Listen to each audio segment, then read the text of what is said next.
जय श्री कृष्ण। प्रिय दर्शकों, अलौकिक प्रेम का आनंद अनिर्वचनीय होता है और उसकी विरहाग्नि भी शीतल और परम सुखद प्रतीत होती है। सच तो यह है कि यह वाणी का विषय ही नहीं, अनुभूत विषय है। प्यारे प्रभु प्रेमियों, एक दिन बड़ी ही आश्चर्यजनक घटना घटी। सिद्ध श्री जगन्नाथ दास बाबा और उनके शिष्य बिहारी दास बाबा रनवारी में श्री कृष्णदास बाबा के निकट एक कुटिया में ठहरे हुए थे। शेष रात्रि में श्री जगन्नाथ दास बाबा ने बिहारी दास बाबा को पुकारते हुए कहा, बिहारी, देख तो श्री कृष्णदास बाबा की कुटिया में क्या हो रहा है। बिहारी दास बाबा भागकर गए तो देखा कुटिया का दरवाजा भीतर से बंद है। दरवाजे की झिरी में से झांका तो देखा कि कृष्णदास बाबा सिद्धासन की मुद्रा में बैठे हुए हैं। उनका शरीर दग्ध हो रहा है और मुख से हरि नाम का उच्चारण हो रहा है। वे दौड़कर गए और जैसे ही गुरुदेव से कहा, श्री कृष्णदास बाबा का शरीर दग्ध हो रहा है, वे चीख पड़े, अहो विरहानल विरहानल। उसी समय पड़ोसी ब्रजवासी दौड़ पड़े। श्री कृष्णदास बाबा की कुटिया का दरवाज़ा तोड़ा। भीतर जाकर देखा कि अग्नि धक धक कर जलते हुए बाबा के कंठ तक आ गई है। फिर भी उनके मुख से नाम का स्पष्ट रूप से उच्चारण हो रहा है।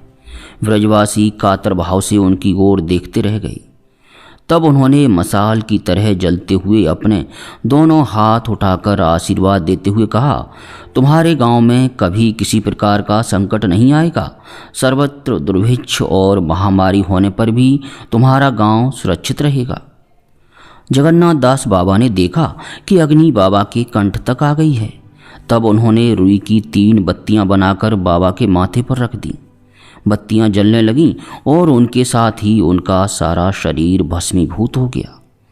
प्यारे भक्तों, श्री श्री कृष्णदास बाबा जी बंग देश के जशोहर जिले के अंतर्गत मोहम्मदपुर ग्राम के रहने वाले थे और उनका पूर्व नाम था श्री कृष्ण प्रसाद चट्टोपाध्याय।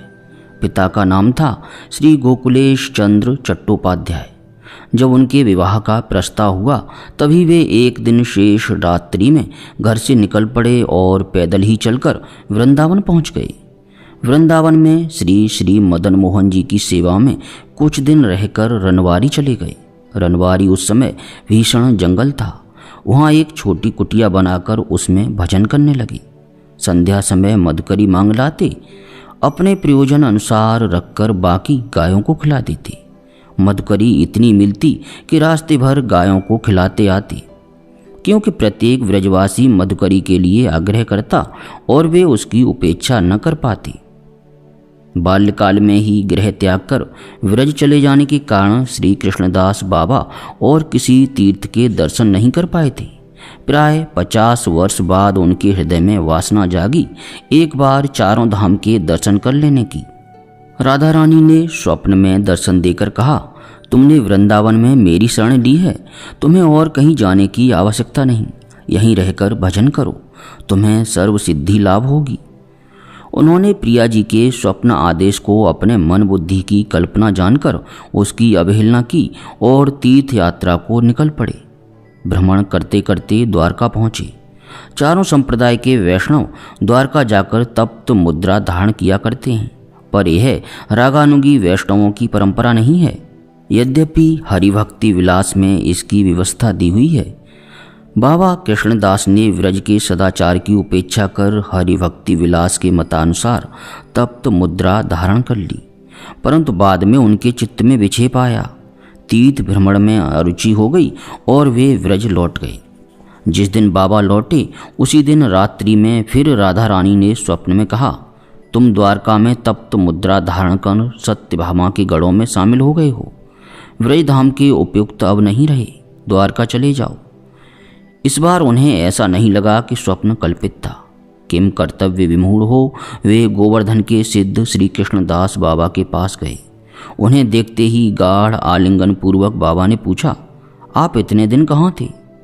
उन्होंने उत्तर दिया, मैं द्वारका गया था, यह देखिए तप्त मुद्रा लगवा आया हूँ। ओहो, तब आज से आपको स्पर्श करने की मेरी योग्यता नहीं रही। कहाँ आप महाराज राजेश्वरी की सेविका, कहाँ मैं ग्वालिनी की दासी। दीर्घ निश्वास के साथ कई कदम पीछे हटते हुए सिद्ध बाबा ने कहा। विरज में उस समय और भी कई सिद्ध महात्मा विराजमान थे। उनसे भी कृष्णदास बाबा ने जाकर पूछा कि उन्हें क्या करना चाहिए। उन्होंने उत्तर दिया कि प्रिया जी के आदेश अनुरूप ही आपको चलना है। उनके आदेश के ऊपर उपदेश देने की हमारी क्षमता कहाँ। हताश होकर वे रनवारी लौट गए।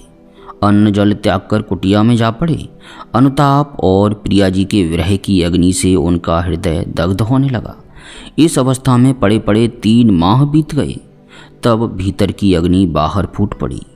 3 दिन में अग्नि चरणों से लेकर कंठ तक फैल गई।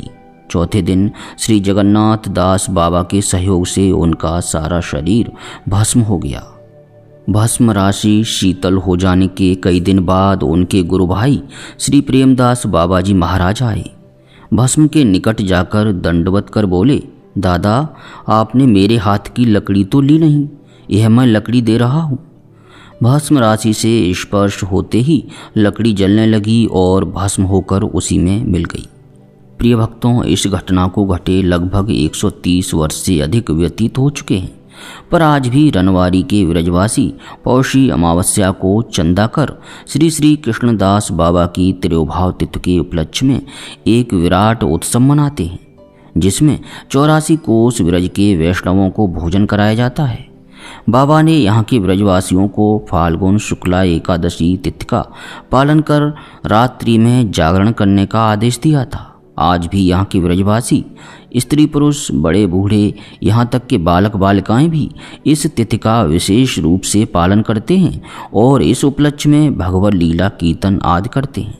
आज भी वे बाबा के आशीर्वाद से दुर्भिक्ष और महामारी आदि के प्रकोप से सुरक्षित हैं। उनका विश्वास है कि सिद्ध बाबा की समाधि के आगे जो कोई भी कुछ भी प्रार्थना करता है, मन्नत मांगता है, उसकी वह इच्छा अवश्य पूरी होती है। प्रिय भक्तों, श्री कृष्णदास बाबा के इस दिव्य चरित्र से एक बात स्पष्ट है कि यदि हमें स्वप्न में भी किसी प्रकार की अनुभूति होती है, किसी प्रकार का आदेश प्राप्त होता है, तो हम कदापि उसकी अवहेलना न करें। वीडियो को अधिक से अधिक लाइक और शेयर अवश्य करें, जिससे दूसरे भक्तों को भी, दूसरे साधकों को भी यथा योग्य लाभ प्राप्त हो सके। किसी प्रकार की त्रुटि के लिए क्षमा चाहते हुए आप सभी से विनम्र निवेदन है कि अपने हृदय मंदिर में अपने इष्ट देव का ध्यान करते हुए, स्मरण करते हुए प्रेम से बोलिए, हरे कृष्ण कृष्ण कृष्ण हरे हरे, हरे राम राम राम हरे हरे।